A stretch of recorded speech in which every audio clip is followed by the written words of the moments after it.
Hello again, this is Doug the 2-Minute Gardener, and today we're going to talk about potted plants for repelling insects.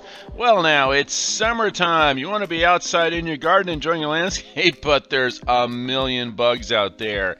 You could hose it down with all kinds of insecticides, but let me suggest some plants that you can use in your garden, or you can use them in pots to help repel those mosquitoes, wasps, hornets, and other things. So here are a bunch of plants that bugs are really bugged by. So let's kind of get through and start looking at some of the different plants. And there is a list of all these plants in the video description as well. So don't feel like you have to take frantic notes during this video. So first up, I used a bunch of different plants to make some pots for a client. Here's among the ones I used: the Mexican mint marigold and English thyme, another really nice one. You'll notice that a bunch of these plants, like the spearmint, are actually good plants for cooking as well. So these plants are multi-purpose in that bugs don't like them, but you can cook with them.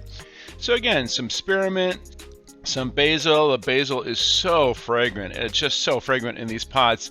Lemongrass is one of these that you can use in a pot or in the landscape. It is a very good mosquito repellent plant.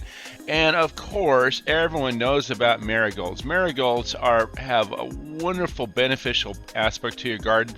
These annuals repel the bad bugs, they attract the good bugs, and they come in a wide range of colors, as you see with all these little tags. So these are all the different plants that I used when I was putting these pots together for a client. And there is the list again of all the different plants.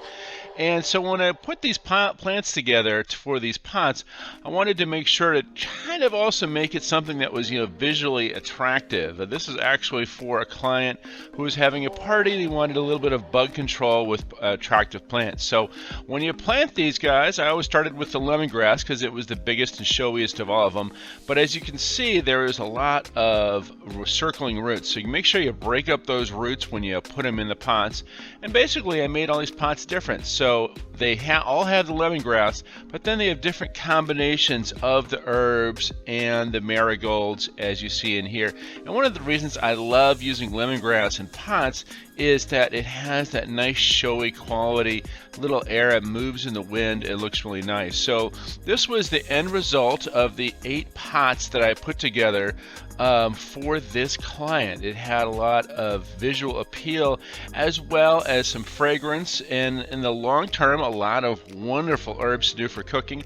I also threw a little bit of the rose-scented geranium in there, and the idea is once the party was over and these herbs are kind of used themselves up, they can pull the lemongrass and the rose-scented geranium out and actually plant them in the landscape.